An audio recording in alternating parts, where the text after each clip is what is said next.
اللہ رب العالمین کا ہمارے اوپر یہ عظیم احسان ہے کہ اس پروردگار نے اسلام کی شکل میں ہمیں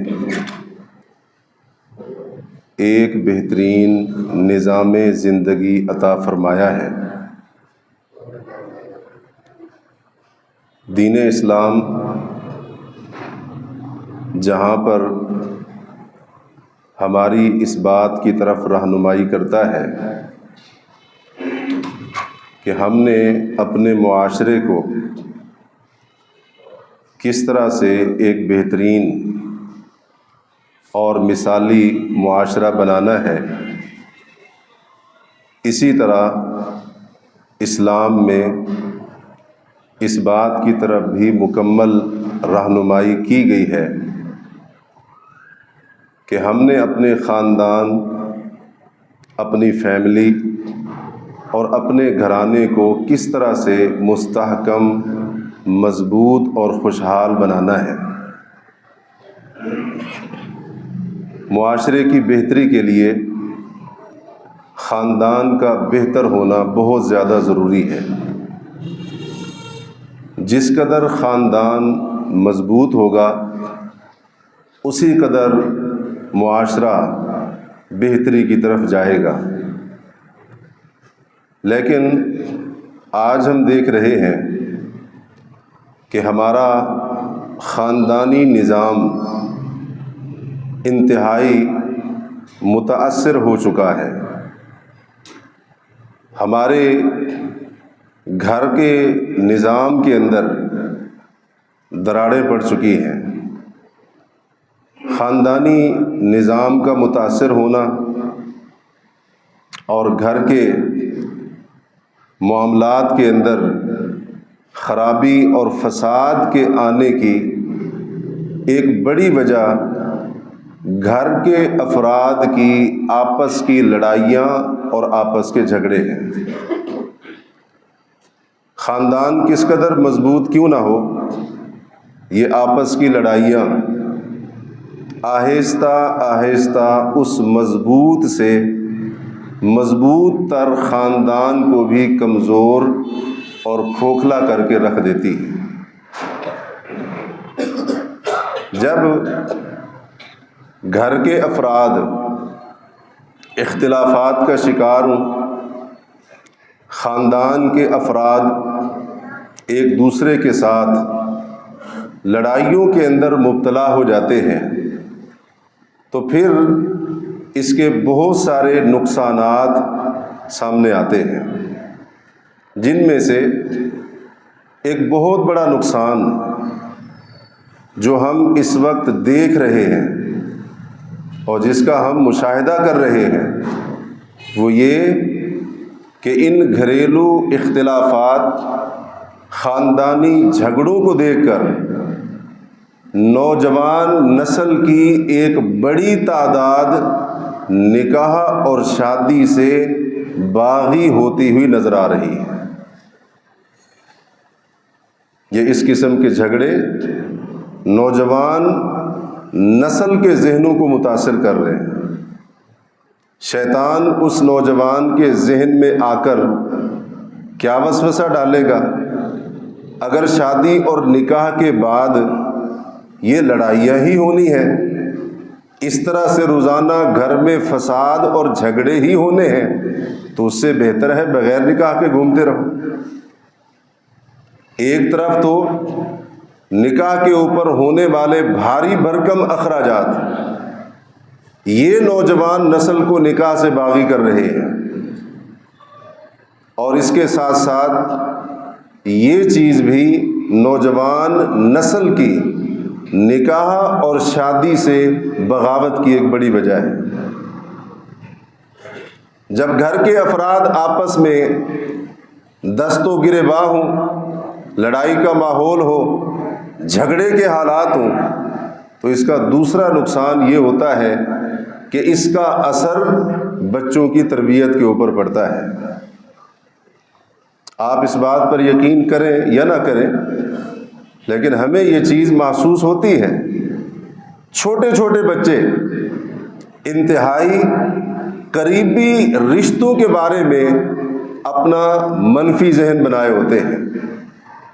دادا دادی کا رشتہ ہے، پھوپھی کا رشتہ ہے، چچا کا رشتہ ہے، خاص طور پر یہ رشتے، ان کے بارے میں چھوٹے بچوں کے ذہن منفی ہو جاتے ہیں۔ لڑائیاں، اختلافات، جھگڑے، یہ ہمارے نونہال جو ہے، چھوٹے بچے جو ہیں، ان کے ذہنوں کو متاثر کر رہے ہیں۔ اس لیے کہنے والے کہتے ہیں کہ خاوند کا گھر کے اندر جو سلوک اور رویہ ہے وہ بیٹوں کے مزاج کے اوپر اثر انداز ہوگا، اور بیوی اپنے خاوند کے ساتھ جو سلوک رویہ رکھتی ہے تو بیوی کے اس رویے سے اس کی جو بیٹی ہے وہ سبق سیکھ رہی ہے۔ یہ ایک بہت بڑی بات ہے اگر ہم اس کو سنجیدگی کے ساتھ سمجھیں اور اس کے اوپر غور کریں۔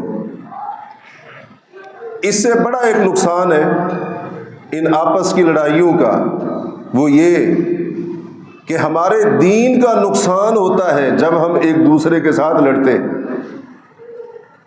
ایک دوسرے کے بارے میں جب ہم دلوں کے اندر بغض پیدا کر لیتے ہیں، نفرت، عداوت کے جذبات، کینہ وغیرہ، ان چیزوں کو اپنے دل میں جگہ دیتے ہیں تو یہ چیزیں ہمارے دین کو متاثر کرتی ہیں۔ جامع ترمذی میں رسول اللہ صلی اللہ علیہ وسلم کا ارشاد گرامی ہے، ایاکم وسوء ذات البین فإنها الحالقہ، اے لوگو آپس کے تعلقات خراب کرنے سے بچو۔ آپسی تعلقات بگاڑنے نہیں ہیں، ایک دوسرے کے ساتھ تعلقات میں دراڑیں نہیں آنے دینی۔ فإنها الحالقہ، جب تمہارے تعلقات آپس میں خراب ہوں گے تو آپس کے تعلقات کی خرابی دین کا صفایا کر کے رکھ دیتی۔ جیسے سر کے اوپر استرا پھیرے تو ایک بال بھی نہیں بچتا ہے، ایسے ہی یہ اپنے جو قریبی رشتے ہیں ان کے بارے میں دلوں کے اندر بغض، دلوں کے اندر عداوت، اس طرح کے جذبات رکھنے سے آہستہ آہستہ یہ چیزیں ہمارے دین کا صفایا کر دیتی ہیں۔ استرے کا کام ہی یہی ہے، بالوں کا صفایا کرنا، جہاں جہاں چلتا جائے گا بالوں کو جڑوں سے صاف کر دے گا۔ جس قدر بغض، عداوت وغیرہ کے جذبات ہمارے سینوں میں، دلوں کے اندر جڑ پکڑتے جائیں گے، حدیث کے مطابق ہمارے دین کو کمزور اور ہمارے دین کا صفایا کرتے چلے جائیں گے۔ اس کا ایک اور بہت بڑا نقصان جو ہمیں صحیح بخاری کی اس حدیث سے معلوم ہوتا ہے، نبی کریم صلی اللہ علیہ وسلم نے فرمایا، ان ابغض الرجال الی اللہ الالد الخصم، مردوں میں سے سب سے زیادہ اللہ تبارک و تعالی اس مرد کے ساتھ نفرت کرتا ہے۔ اللہ کی رحمت سے وہ مرد سب سے زیادہ محروم ہو جاتا ہے۔ الالد الخصم، جو انتہائی سخت قسم کا جھگڑالو ہو۔ ایک ہوتا ہے جھگڑالو اور ایک ہوتا ہے سخت قسم کا جھگڑالو، دونوں میں تھوڑا سا فرق ہے۔ جو انتہائی سخت قسم کا جھگڑالو ہوگا وہ بات بات پر جھگڑا کرے گا، اگر کوئی معاملہ جھگڑے کی طرف، لڑائی کی طرف نہ بھی جائے تو وہ جھگڑے کا ماحول ضرور پیدا کرے گا۔ اس کے بارے میں نبی علیہ الصلوۃ والسلام فرما رہے ہیں، اب مرد کا ذکر ویسے آ گیا، اگر یہ بری صفت عورت کے اندر بھی ہے تو وہ بھی اللہ کی محبت سے محروم ہو جاتی۔ اور الالد الخصم کا ایک مفہوم یہ بھی ہے کہ جس کا جب کسی سے جھگڑا ہو جائے تو کسی کی مخالفت میں آ کر کسی حد تک بھی چلا جائے، وہ ہوتا ہے سخت جھگڑالو۔ جھگڑے ہو جاتے ہیں، لڑائیاں بھی ہو جاتی ہیں، اختلافات کا ہو جانا کوئی بڑی بات نہیں ہے، لیکن انسان ان جھگڑوں کے اندر اس قدر آگے چلا جائے کہ سامنے والے کے بارے میں کسی ناجائز سے ناجائز کام کرنے کو اپنا حق سمجھنے لگ جائے۔ نبی علیہ الصلوۃ والسلام کی حدیث کا مفہوم یہ ہے، یہ انسان اللہ کی محبت سے محروم ہو جاتا ہے۔ آج دیکھ لیجئے، جب ہمارے اختلافات ہوتے ہیں تو جس کے ساتھ ہمارا جھگڑا ہو اس کی کردار کشی کرنا، اس پر بہتان باندھنا، اس کو ڈی گریڈ کرنا، اس کی عزت پر حملہ کرنا ہم اپنا حق سمجھتے ہیں۔ یہ نقصان ہو رہا ہے ہمارے دین کا۔ ہم ان باتوں کو شاید بڑا معمولی سمجھتے ہیں، یہ چیزیں دین کو متاثر کر رہی ہیں، یہ چیزیں ایمان کا نقصان کر رہی ہیں، یہ چیزیں اللہ کی رحمت، رب کی محبت سے ہمیں آہستہ آہستہ دور کر رہی ہیں، اور ہم انہی معاملات کے اندر الجھے ہوئے ہیں۔ آخر کیا وجہ ہے؟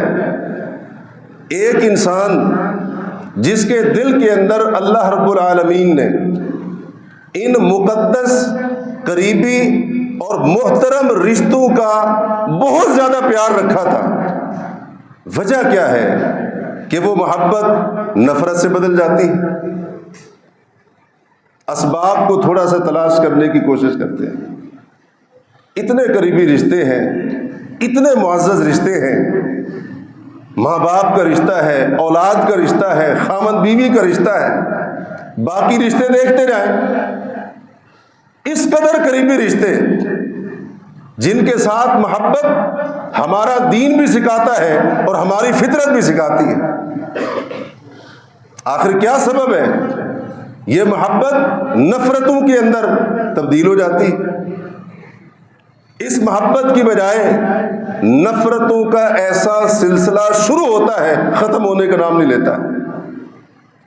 اس کے پیچھے بہت سارے اسباب ہیں، چند ایک وجوہات آپ کے سامنے رکھنے کی کوشش کروں گا۔ سب سے پہلی وجہ، یہ جو ہمارے رشتوں کے بارے میں ہمارے دل میں محبت ہونی چاہیے تھی، یہ نفرت سے کیوں تبدیل ہوئی؟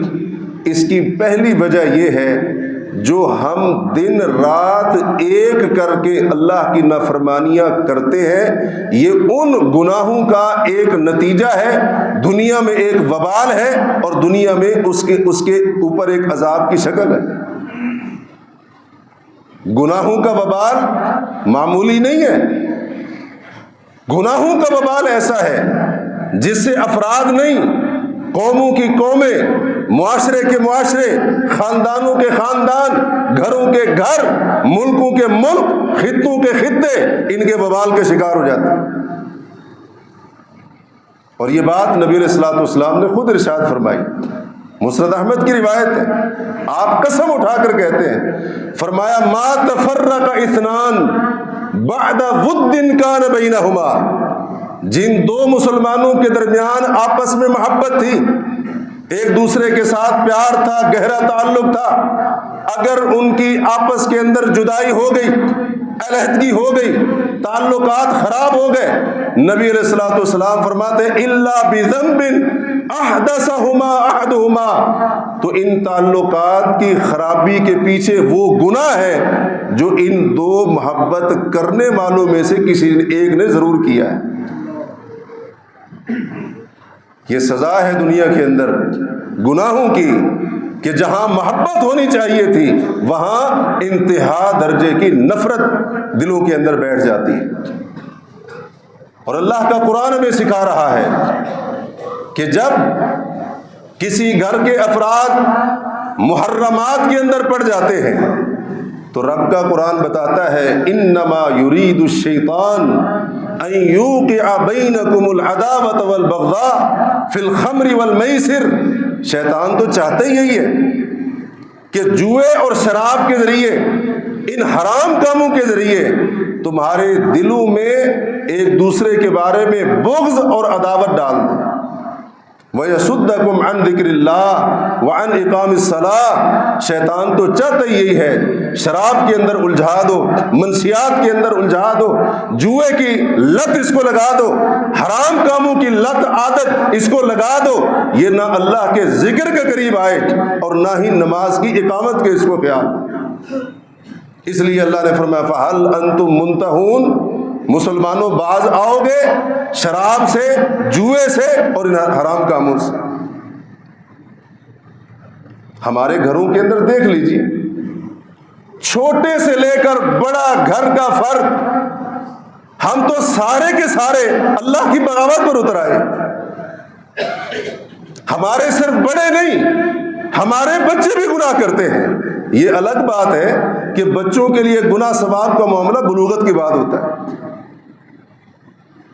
جب ہمارے گھروں کے اندر یہ حال ہوگا تو پھر جس گھر کے اندر اللہ کی نافرمانیاں ہوں وہ گھر امن کا گہوارہ نہیں، وہ فساد کی جگہ ہوتی ہے۔ اللہ تبارک و تعالی نے سورہ مائدہ میں عیسائیوں کے بارے میں کہا، ہم نے ان سے بڑا پختہ عہد لیا، انہوں نے کیا کیا؟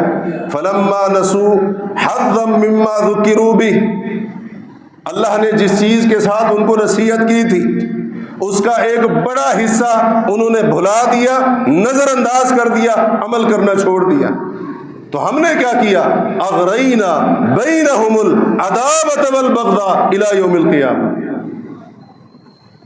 جب اللہ کی طرف سے آنے والی نصیحت کو نظر انداز کیا، عمل کرنا ترک ہے، رب کی مخالفت ہے، اللہ کی نافرمانیاں ہے، فرمایا ہم نے اس کی پاداش میں ان کے دلوں کے اندر قیامت تک کے لیے بغض اور دشمنی کو جاری کر دیا۔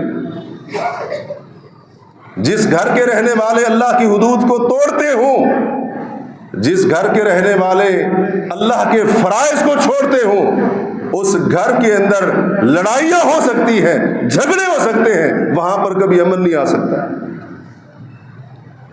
پہلی وجہ یہ ہے ہماری لڑائیاں ختم ہونے کا آخر کیوں نام نہیں لے رہی؟ وجہ یہ ہے ہم دن رات ایک کر کے، موقع کوئی بھی ہو اور کوئی بھی زمانہ ہو، کوئی بھی وقت ہو، ہم اللہ کی نافرمانی میں زندگی گزار رہے ہیں۔ دوسری بڑی وجہ اللہ کے ذکر سے غفلت۔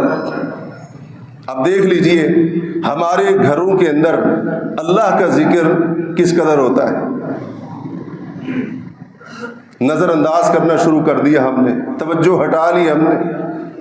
نماز کے بعد کے اذکار تھے، صبح و شام کے اذکار تھے، کھانے پینے کے اوقات کی دعائیں تھیں، واش روم جانے سے پہلے، واش روم سے نکلنے کے بعد یہ دعائیں تھیں، یہ اذکار تھے۔ اللہ رب العالمین نے جو ہماری سیفٹی، حفاظت، تحفظ کے لیے ہمیں سکھائے،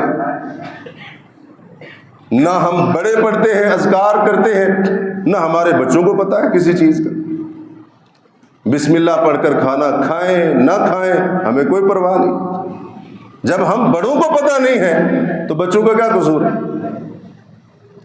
جس گھر کے افراد اللہ کے ذکر سے غافل ہو جاتے ہیں، حدیث سنیے، صحیح مسلم میں ہے، رسول اللہ نے فرمایا مثل البیت الذی یذکر اللہ فیہ والذی لا یذکر فیہ مثل الحی والمیت، جس گھر کے اندر اللہ کا ذکر ہوتا ہے، جس گھر میں اللہ کا ذکر نہیں ہوتا، ان دونوں گھروں کی مثال زندہ اور مردہ کی طرح ہے۔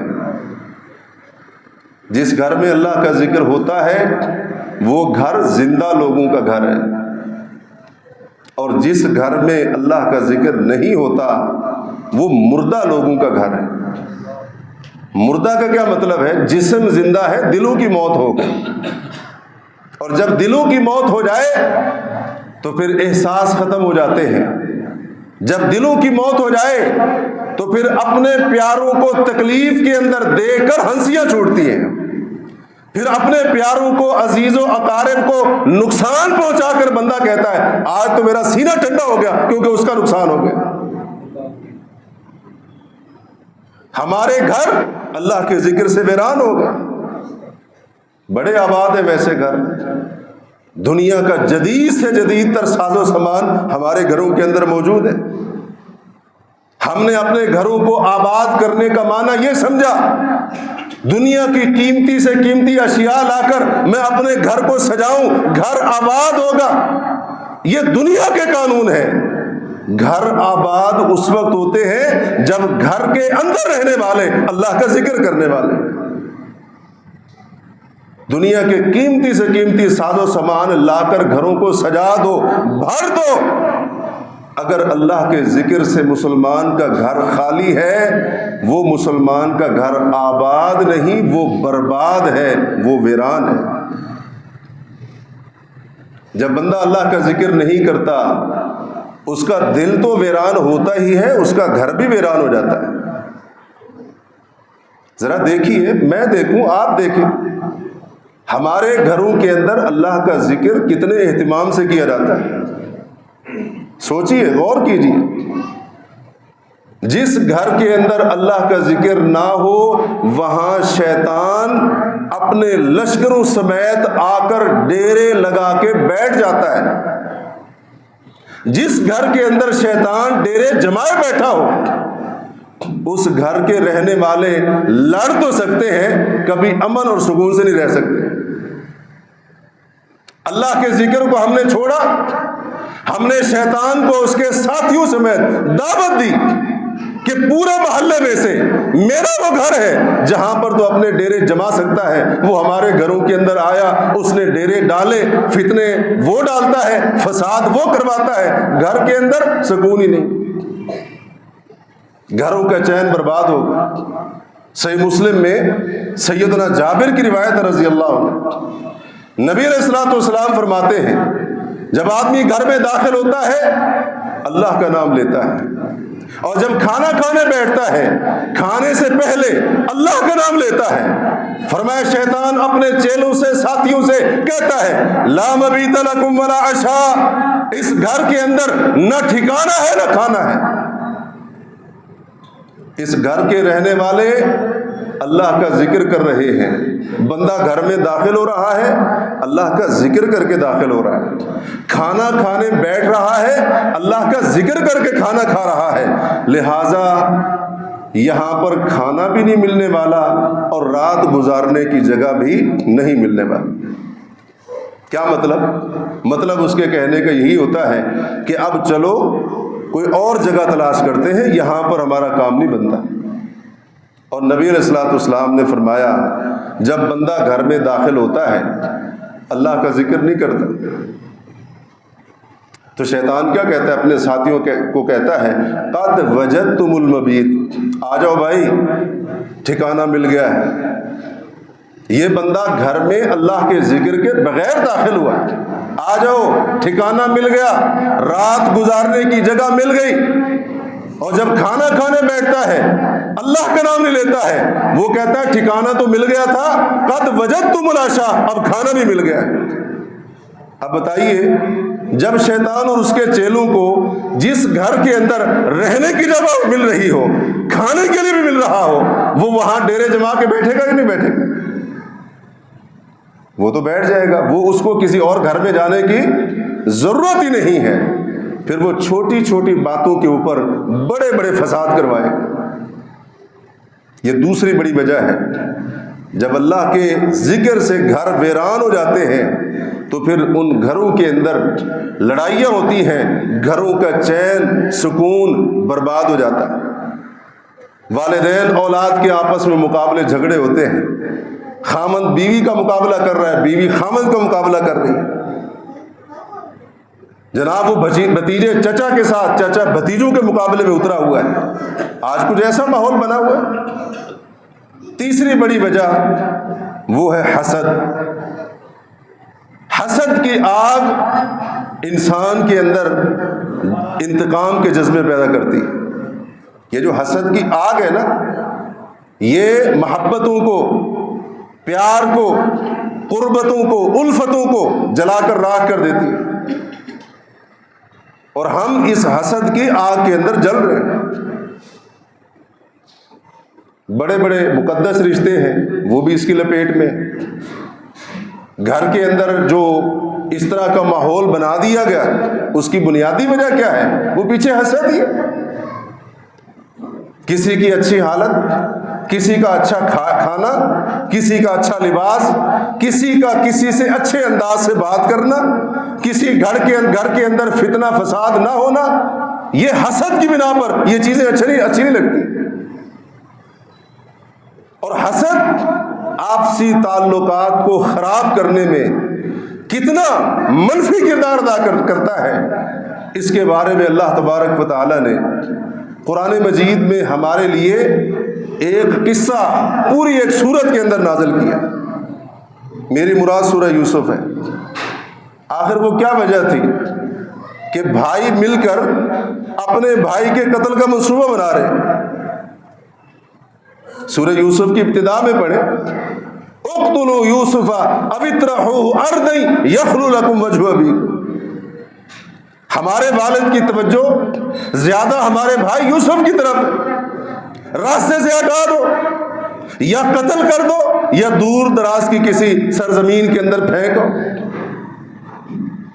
یہی منصوبے نہیں بن رہے آج کل، یہی منصوبے بن رہے.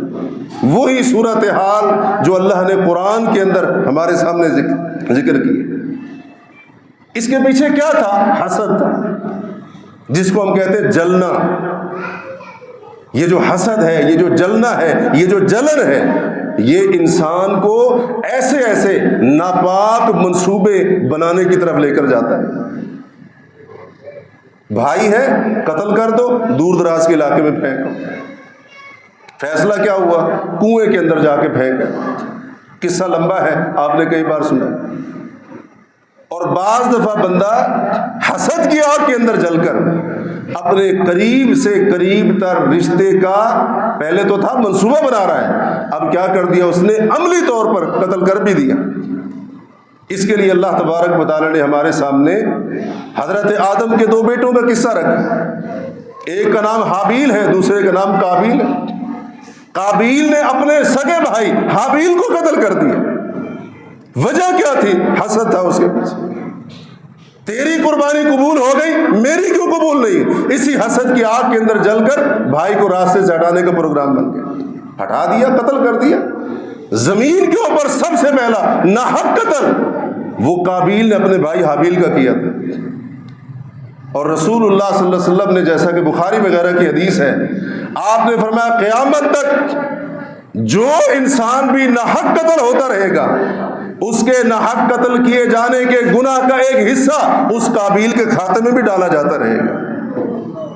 لِأَنَّهُ أَوَّلُ مَنْ سَنَّ الْقَتْلِ، کیونکہ وہی تھا جس نے سب سے پہلے ناحق قتل کرنے کا طریقہ رائج کیا تھا. حسد، یہ حسد نفرتوں کو، محبتوں کو جلا دیتا ہے، نفرتوں کی آگ بھڑکاتا ہے. آج محسوس یا غیر محسوس طور پر ہم کسی نہ کسی طریقے سے حسد کی اس آگ کے اندر جل رہے. میں نے اشارہ کر دیا ہے، آپ نے اب خود غور کرنا ہے کس کے بارے میں، کہاں پر میرے دل میں حسد پیدا ہو جاتا ہے یا میں حسد رکھ کے بیٹھا ہوا ہوں. اپنا محاسبہ کیجیے، حسد سے اپنے سینے کو پاک کیجیے. اللہ گھروں کو امن کا، خوشحالی کا گہوارہ بنا دے. اور تیسری بڑی وجہ کیا ہے؟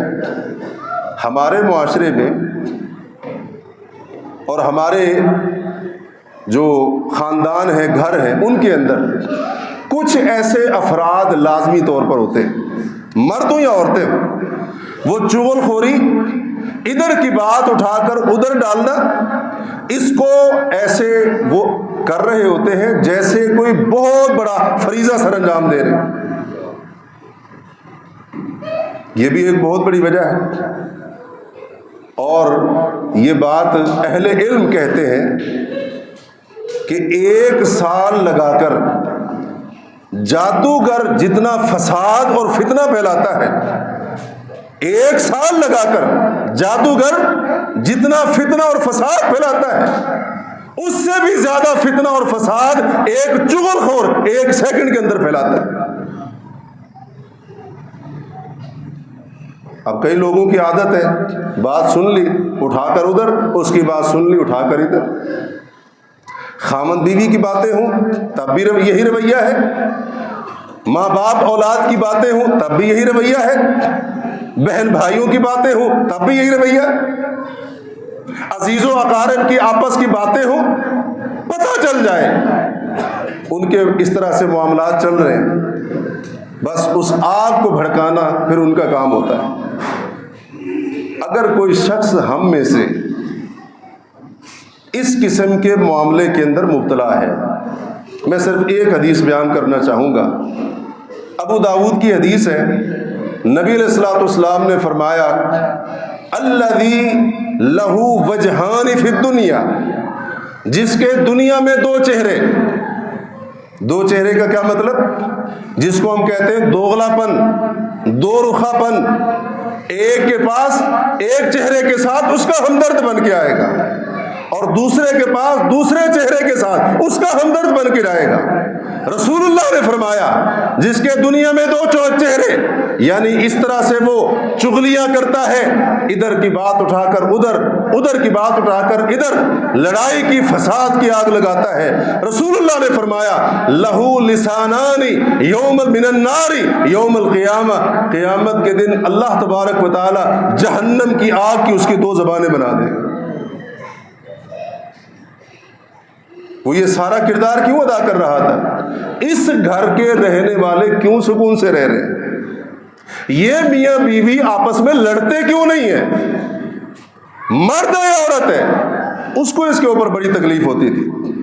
جب گھر میں فتنہ ڈال لیا، فساد مچا لیا، اب اس کو سکون مل رہا ہے۔ نبی علیہ الصلوۃ والسلام فرماتے ہیں اللہ قیامت کے دن جہنم کی آگ کی اس کی دو زبانیں بنا دے گا، کیونکہ یہی زبان تھی نا جس کے ساتھ اس نے لوگوں کے گھروں کو جلایا تھا، لوگوں کے گھروں کے اندر جھگڑے اور فساد کی آگ لگائی تھی۔ اللہ اس کی جہنم کی آگ کی دو زبانیں بنائے گا۔ اور ہم کیا کہہ دیتے ہیں کہ سنا تھا میں نے، ایسے کہہ رہے تھے، بس وہ چنگاری ہم لگا دیتے ہیں، آگے وہ چنگاری کسی کے گھر کو برباد کرے، پورا معاشرہ تباہ کرے، ہمیں بس وہ زبان سے جو بات ہماری زبان پر آئی ہے نا ہم نے نکالنی ہے۔ اللہ کے لیے ان رویوں سے باز آنے کی ضرورت ہے۔ یہ جو اس طرح ہم نے اپنی عادتیں بگاڑ لی ہیں یہ بڑے گناہ ہے، اسلام کے اندر کبیرہ گناہ ہے، یہ کوئی چھوٹا گناہ نہیں ہے۔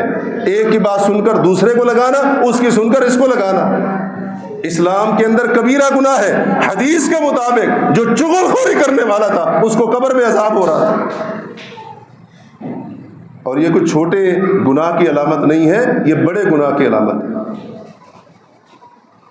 اور اگر کسی مرد یا کسی عورت کی اس طرح کی عادت ہے، خاص طور پر میاں بیوی کو لڑانے کی، فساد ڈالنے کی ان کے بارے میں، صحیح مسلم کی حدیث کے مطابق اس کو پتہ ہونا چاہیے، اس کو معلوم ہونا چاہیے اگر کسی کی یہ عادت ہے خاص طور پر میاں بیوی کے درمیان لڑائی اور فساد ڈلوانے کی، تو صحیح مسلم کی حدیث سے پتہ چلتا ہے کہ شیطان ایسے اپنے چیلے کو اٹھ کر گلے لگاتا ہے، اس کو بوسہ دیتا ہے، جو جا کر اپنے بڑے شیطان کو رپورٹ کرتا ہے ما ترکتہ حتی فرقت بینہ و بین امرأتہ، وہ کہتا ہے کہ میں نے بندے کو تب تک نہیں چھوڑا جب تک میں نے اس کی اور اس کی بیوی کی لڑائی نہیں کروا دی۔ رسول اللہ نے فرمایا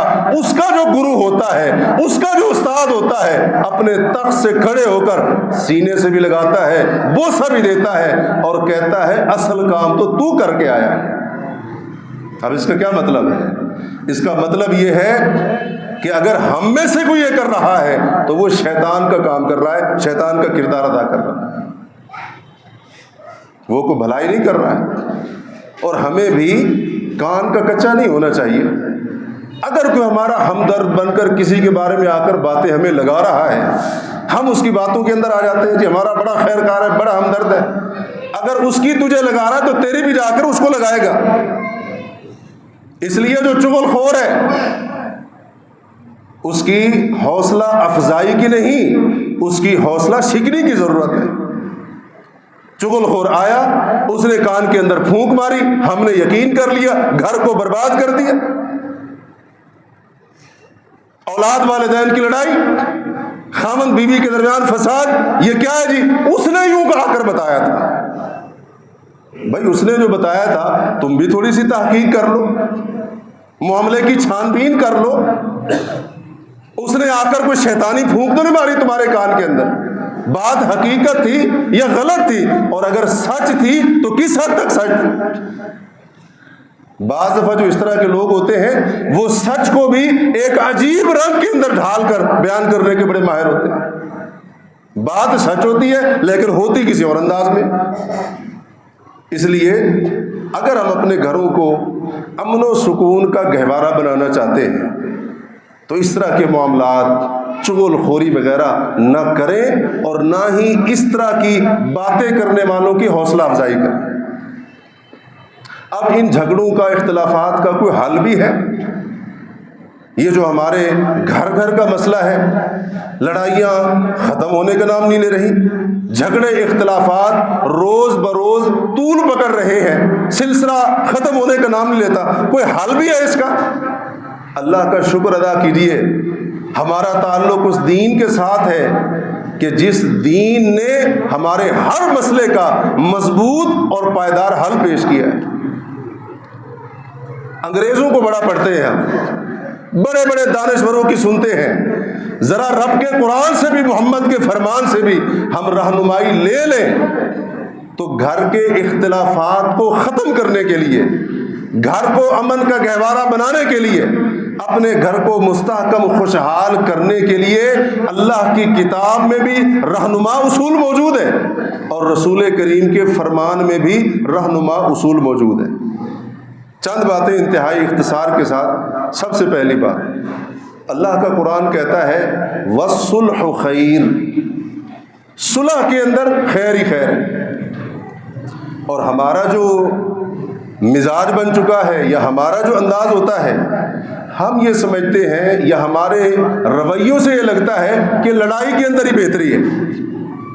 اللہ کا قرآن کیا اصول دے رہا ہے؟ وَالصُّلْحُ خَيْرٌ، ماں باپ اولاد کا معاملہ ہو، میاں بیوی کا جھگڑا ہو، بہن بھائیوں کے تنازعات ہوں، برادریوں کے تنازعات ہوں، ملکوں اور معاشروں کے تنازعات ہوں، دو خاندانوں، فیملیوں کا مسئلہ ہو، اللہ کا قرآن فیصلہ کر رہا ہے، اصول دے رہا ہے وَالصُّلْحُ خَيْرٌ، صلح کے اندر بہتری۔ لیکن ہم سمجھتے ہیں لڑائی کے اندر بہتری ہے، یعنی ہمارا جو انداز ہے، ہمارا جو رویہ ہے، صلح کی طرف آئے، صلح صفائی والا ماحول بنائے۔ دوسرا نہیں جھک رہا، میں جھک جاؤں، کیا جاتا ہے اس سے؟ کچھ نہیں جاتا ہے۔ اور پھر ہمیں صلح صفائی کو سامنے رکھتے ہوئے معافی مانگنے کا دروازہ بھی کھلا رکھنا چاہیے اور معاف کر دینے کا دروازہ بھی کھلا رکھنا چاہیے۔ ہم تو ایسے لڑتے ہیں، ایسے لڑتے ہیں، معافی کے دروازے بند، معافی کے راستے بند، مر جاؤں گا اس سے نہیں بولوں گا، مر جاؤں گا اس کے گھر نہیں جاؤں گا، اس کی شکل تک نہیں دیکھوں گا، جنازے پر نہیں جاؤں گا۔ ہم نے تو ایسی اپنی لڑائیوں کو شدت کی طرف موڑ دیا۔ نبی علیہ الصلوۃ والسلام نے کیا فرمایا؟ بخاری مسلم کی حدیث ہے، وَخَيْرُهُمَا الَّذِي يَبْدَأُ بِالسَّلَامِ، دو مسلمانوں کا جھگڑا، آپس میں بات نہیں کر رہے، میرے نبی فرماتے ہیں جو صلح میں پہل کرنے والا، جو معافی مانگنے میں پہل کرنے والا، میرے نبی نے اس کو سرٹیفکیٹ دیا، وہ فرمایا وَخَيْرُهُمَا، ان میں سے سب سے بہتر وہ ہے جو سلام میں پہل کرتا ہے۔ معافی مانگنے سے بھی عزت کم نہیں ہوگی اور معاف کر دینے سے بھی عزت کم نہیں ہوگی۔ ہم نے تو انا کے مسئلے بنا لیے، میں جھکوں، میں معافی مانگوں، میں کیوں ایسے کروں؟ یہ جو میں اور انا کے ہم نے مسئلے بنا لیے، اسی نے تو ہمیں تباہ و برباد کر دیا۔ پہلا اصول یہ ہے قرآن کا۔ اور پھر ہم اتنے سخت دل ہو جاتے ہیں، آنے والا آتا ہے، معافی مانگتا ہے، بعض دفعہ ایسے ہوتا ہے قرآن مجید اٹھا کر ہماری جھولی میں رکھ دیتا ہے، یار کم از کم اس کا خیال کر لو، ہم ایسے سخت دل، ہم معاف کرنے کے لیے تیار نہیں۔ صحیح مسلم کی روایت ہے، نبی علیہ الصلوۃ والسلام نے فرمایا وما زاد اللہ عبدا بعفو الا عزا، معاف کر دینے سے اللہ بندے کی عزت میں اضافہ ہی کرتا ہے۔ معاف کر دینے سے ہماری شان میں کمی نہیں آئے گی، ہماری عزت میں کمی نہیں آئے گی۔ معاف کرنا سیکھیے، اور معاف کرنا بھی وہ جو صرف زبان سے نہ ہو۔ یہ بھی ہمارا ایک بہت بڑا مسئلہ ہے، چلو ٹھیک ہے تو معافی مانگ رہا ہے تو میں معاف کر دیتا ہوں، فلاں نے تیری سفارش کی تھی معاف کر دیتا ہوں، زبان سے کہہ دیا معاف کر دیتا ہوں، دل کے اندر وہ بغض اور عداوت کا بیج ابھی تک باقی ہے۔ اور جب بھی ہمیں موقع ملتا ہے، جس کو ہم زبان سے کہہ چکے تھے معاف کر دیتا ہوں، وہ دل کے اندر جو بغض ہوتا ہے، انتقام کا جذبہ، موقع ملتے ہی ہم اپنی بھڑاس ضرور نکال لیتے ہیں۔ یہ کون سی معافی؟ معافی تو وہ ہے کہ جب دل بھی صاف ہو جائے۔ معاف کر دینے کا مطلب یہ ہے کہ تعلقات جس طرح ناراضگی سے پہلے تھے، ناراضگی کے بعد اسی طرح بحال ہو جائے۔ معاف کرنے کا یہ مطلب ہوتا ہے، یہ مطلب نہیں ہوتا زبان سے کہہ دو بس جی جان چھڑانے کے لیے معاف کر دیے، یہ کوئی معافی نہیں۔ اللہ کے قرآن میں 2 لفظ ہیں معافی کے بارے میں، وَلْيَعْفُوا وَلْيَصْفَحُوا، معاف کر دیں، اور فرمایا وَلْيَصْفَحُوا، دل سے معاف کر دیں۔ اور یہ آیت پتہ ہے کس کے بارے میں ہے؟ سیدنا ابو بکر صدیق کے بارے میں ہے۔ ہم تو اپنی انا کا مسئلہ بنا لیتے ہیں، کسی سے جھگڑا ہو جائے، اختلاف ہو جائے، ہم کہتے ہیں جی معافی والا کاغذ ہی میں نے پھاڑ دیا ہے، میں نے تو یہ دروازہ ہی بند کر دیا ہے۔ کوئی معاف کرنا سیکھے، صدیق اکبر سے سیکھے۔ مصطح بن اثاثہ ہے، بڑا قریبی رشتہ ہے، ام المومنین سیدہ عائشہ ابو بکر صدیق کی بیٹی ہے۔ منافقین نے تہمت والی خبریں، افواہیں مدینے کے اندر پھیلائیں، حضرت مصطح مہاجرین میں سے، بدری صحابہ میں سے، ان کی باتوں کے اندر آ گئے، ان کی زبان سے بھی کچھ ایسے الفاظ نکل گئے ام المومنین حضرت عائشہ کے بارے میں جو مناسب نہیں تھے۔ صدیق اکبر کو پتہ چلتا ہے مسئلہ بیٹی کا ہے، کون سا غیرت مند باپ ہے جو بیٹی کے بارے میں ایسے ویسے الفاظ سن کر اس بندے کے ساتھ تعلقات کو بحال رکھے جو بندہ اس قسم کی بات کر رہا۔ حضرت ابو بکر صدیق نے تعلقات منقطع کر دیے۔ اس سے پہلے مصطح بن اثاثہ مسکین تھے، ضرورت مند تھے، ان کے اوپر خرچ کرتے تھے، وہ خرچ کرنا بھی بند کر دیا۔ اللہ کا قرآن اترتا ہے وَلْيَعْفُوا وَلْيَصْفَحُوا أَلَا تُحِبُّونَ أَن يَغْفِرَ اللَّهُ لَكُمْ، جو فضیلت والے ہیں، جو خوشحالی والے ہیں، ابو بکر صدیق معاف کر دو، اور فرمایا وَلْيَصْفَحُوا، دل سے معاف کر دو۔ الا تحبون ان یغفر اللہ لکم، کیا تم پسند نہیں کرتے تم مصطح کو معاف کر دو، بدلے میں اللہ تمہیں معاف کر دے۔ وہ بھی تو حضرت ابو بکر صدیق تھے، انہوں نے کیا کہا؟ یہ آیت سن کر رو پڑے، کہا اللہ میں تو پسند کرتا ہوں، میں تو چاہتا ہی یہی ہوں میرا رب مجھے معاف کر دے۔ مصطح کے ساتھ تعلقات بحال کیے، اور کہا پہلے جو خرچہ دیتا تھا مصطح کو، یہ مصطح کا خرچہ اب اسی طرح سے جاری رہے گا۔ یہ مطلب ہوتا ہے معاف کرنے کا، زبان سے نہیں، جان چھڑانے کے لیے نہیں۔ پہلا اصول یہ ہے۔ دوسرا اصول، نبی علیہ الصلوۃ والسلام نے فرمایا دوسروں کے لیے وہی پسند کرو جو اپنے لیے پسند کرتے ہیں۔ ساس بہو کے لیے، بہو ساس کے لیے وہی پسند کرنا شروع کر دیں، جیسے ساس اپنی بیٹی کے لیے پسند کرتی ہے وہی بہو کے لیے پسند کرنا شروع کر دیں، سارے جھگڑے ختم ہو جائیں گے۔ بہو اپنی ساس کے لیے وہی پسند کرے جو اپنی ماں کے لیے پسند کرتی ہے، اختلافات کا نام و نشان ہی نہیں رہے گا۔ لیکن ہم نے کیونکہ تربیت لی ہے ڈراموں سے، فلموں سے، اس قسم کے کلچر سے، دشمن جان بوجھ کر اس قسم کا کنٹینٹ، مواد بنوا کر آپ کے گھروں کے اندر بھیج رہا ہے تاکہ مسلمان کے گھر کے اندر لڑائی ہی رہے، ان کے اندر سکون نہ ہو۔ جیسے دشمن نے ڈراموں وغیرہ کے ذریعے ہمارے عقائد، نظریات وغیرہ کے اوپر حملہ کیا ہے، ایسے وہ ہمارے فیملی سسٹم کو بھی متاثر کرنا چاہتا ہے اور کافی حد تک وہ کامیاب ہے۔ ڈرامے دیکھ کر بات بڑی سمجھ آتی ہے، رسول اللہ کا فرمان وہ سمجھ نہیں آتا۔ ٹی وی پر دیکھا تھا، ایسے کہہ رہے تھے، لہٰذا میں نے تو وہی کرنا ہے۔ اللہ کے نبی نے یہ فرمایا، اس کی نہ کوئی سمجھ ہے نہ اس کے اوپر عمل۔ ایک اگر یہ نبوی اصول اپنا لیا جائے، اللہ کو گواہ بنا کر کہتا ہوں، ہمارے اکثر جھگڑے خود بخود ختم ہو۔ جو اپنے لیے پسند کرتے ہو وہی سامنے والے کے لیے پسند کرتے۔ ماں باپ جو اپنے لیے پسند کرتے ہیں، ذرا اولاد کی جگہ پر خود کو رکھ کر دیکھیں، اور اولاد جب یہ باپ بن جائے گی اپنے لیے کیا سلوک پسند کرتی ہے، یہ وہی کر لے اپنے ماں باپ کے ساتھ۔ بہن بھائی ہیں، چچا بھتیجا ہے، دیگر یہ جو قریبی رشتے ہیں، جنگ کا ایک ماحول ہم نے بنا رکھا ہے۔ تو اگر اس اصول پر عمل کر لیں، جو اپنے لیے پسند کرتے ہیں، جو بھلائی، جو احترام، جو عزت، اگر میں چاہتا ہوں میری عزت نفس پر کوئی حملہ نہ کرے، میری کو تحقیر نہ کرے، میری کو بے عزتی نہ کرے، میں دوسروں کے لیے کیوں پسند کرتا ہوں؟ میری عزت نفس اتنی بڑی ہے، سامنے والے کی کوئی عزت نفس ہے ہی نہیں۔ جب ہم کسی کی عزت نفس پر حملہ کریں گے، وہ انتقام ضرور لے گا، فی الفور یا کچھ دیر کے بعد۔ اور تیسرا اصول، نبی علیہ الصلوۃ والسلام نے فرمایا، لا یفرق مؤمن مؤمنۃ، کوئی مسلمان مرد اپنی مسلمان بیوی سے بغض اور عداوت نہ رکھے۔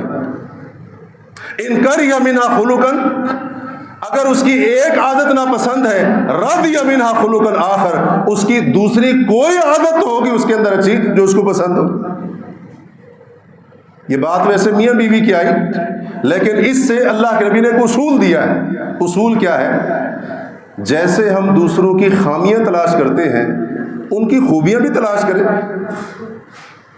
لیکن ہماری نظر میں اچھے تو صرف ہم ہی ہیں، باقی خامیاں جتنی بھی ہیں وہ سامنے والے کے اندر ہوتی ہیں۔ جیسے میرے اندر کئی خامیاں ہیں، سامنے والے کے اندر بھی ہیں، جیسے میرے اندر کئی کچھ خوبیاں ہیں، سامنے والے کے اندر بھی ہیں۔ اللہ کے نبی علیہ الصلوۃ والسلام نے یہ اصول بتا دیا ہے گھروں کو خوشحال بنانے کا۔ دوسروں کی خامیوں سے زیادہ ان کی خوبیاں تلاش کریں، جہاں موقع ملے ان کی خوبیوں کو نمایاں کریں، ان کی خوبیوں کو بیان کریں۔ زبان اللہ نے دوسروں کی برائیاں کرنے کے لیے نہیں دی ہے، اس زبان کے ساتھ دوسروں کی اچھی تعریف بھی ہو سکتی، جو کہ ہم نہیں کرتے۔ یہ چھوٹی باتیں جن کو ہم سمجھتے ہیں، یہی چنگاریاں آگ بنتی ہیں اور گھر کا گھر جلا کر راکھ کر دیتی ہیں۔ اور ایک اور اصول نبی علیہ الصلوۃ والسلام نے فرمایا، خیرکم خیرکم لأہلہ، تم میں سے سب سے بہتر وہ ہے جو اپنے گھر والوں کے لیے بہتر ہے۔ گھر سے باہر ہم بڑے اچھے ہیں، بڑے اچھے، ہمارا اخلاق بھی زبردست، نرم لہجہ، بات کرنے کا انداز بڑا اعلیٰ، لیکن جیسے ہی ہم گھر میں آتے ہیں، جیسے ہی اپنوں سے ملتے ہیں، لہجے کراخت ہو جاتے ہیں، مزاج سخت ہو جاتے ہیں، ماتھے کے اوپر، چہرے کے اوپر عجیب سی تیوریاں چڑھ جاتی ہیں۔ یاد رکھیے، ہمارے حسن سلوک کے سب سے زیادہ حقدار ہمارے گھر والے ہیں۔ جتنا ہم اچھا سلوک، اچھا رویہ، اچھا اخلاق، اچھا مزاج باہر والوں سے رکھتے ہیں، اگر اس کا 10% بھی اپنے گھر والوں کے ساتھ اختیار کرنا شروع کر دیں، اللہ جانتا ہے کافی جھگڑے خود بخود ختم ہو جائیں گے۔ ساری دنیا کے ساتھ ہم اچھے ہیں، دوستوں پر پیسے اڑا رہے ہیں، لٹا رہے ہیں ان کے اوپر، اور وہ اگر سگریٹ، بلکہ آج کل تو اگر شراب کی فرمائش کرتا ہے، لوگ اس کے لیے بھی پیسے دے رہے ہیں، لیکن جب گھر کے بنیادی اخراجات کی بات آئے تو پھر وہاں پر لڑائیاں شروع ہو جاتی ہیں، معاملات شروع ہو جاتے ہیں۔ ساری دنیا کے ساتھ ہم اچھے ہیں، ہم اپنے گھر والوں کے ساتھ اچھے نہیں۔ اور اللہ کے نبی نے کیا فرمایا؟ تم میں سے سب سے اچھا وہ ہے جو اپنے گھر والوں کے ساتھ اچھا ہے، جو ماں باپ کے ساتھ اچھا ہے، بہن بھائیوں کے ساتھ اچھا ہے، چچا پھوپھی کے ساتھ اچھا ہے، خالہ ماموں وغیرہ، یہ جو انتہائی مقدس قریبی رشتے ہیں، جو ان کے ساتھ اچھا ہے، میرے نبی فرماتے ہیں تم میں سے سب سے بہتر وہ ہے۔ یہ نہیں چوک چوراہے کے اوپر کوئی بندہ بھی جا رہا ہو، ہم اس کے ساتھ بڑے اچھے ہیں، لیکن گھر والوں کے ساتھ ہم نے بنا کے نہیں رکھنی، بگاڑ کے رکھنی ہے۔ دنیا کی باتیں بڑی برداشت ہو جاتی ہیں ہمیں، لیکن گھر والوں کا، بے شک وہ ماں باپ بھی کیوں نہ ہوں، ایک ڈانٹ، ایک سمجھانے کے لیے جملہ ہمارے اوپر بڑا بھاری گزرتا ہے۔ خیرکم خیرکم لأہلہ، نبی علیہ الصلوۃ والسلام کے اس اصول پر عمل کرنے سے بھی گھرانہ اور خاندان خوشحالی کا اور امن کا گہوارہ بن سکتا ہے۔ اللہ تبارک و تعالیٰ سے دعا کیجیے اللہ رب العالمین ہمیں قلبی اور ذہنی سکون عطا فرمائے۔ اللہ تبارک و تعالیٰ ہمیں ان تعلیمات کو اپنانے کی توفیق عطا فرمائے۔ اللہ عز و جل ہمیں ان تمام کوتاہیوں اور خامیوں کی اصلاح کرنے کی توفیق عطا فرمائے جو محبتوں کو نفرتوں میں بدلنے والی ہیں۔ اللہ عز و جل ہمارے دلوں کو جوڑ دے۔ اللہ تبارک و تعالی ہمارے دلوں کے اندر باہمی محبت اور الفت کو ڈال دے۔ اللہ عز و جل ہمارے دلوں کو حسد، کینے، بغض وغیرہ کی بیماریوں سے پاک کر دے۔ اللہ تبارک و تعالی جب تک زندہ رکھے اسلام پر ثابت قدمی نصیب فرمائے، اور جب موت دے ہمارا خاتمہ نیکی اور ایمان کے اوپر ہو۔ اقول قولی ھذا واستغفر اللہ لی ولکم۔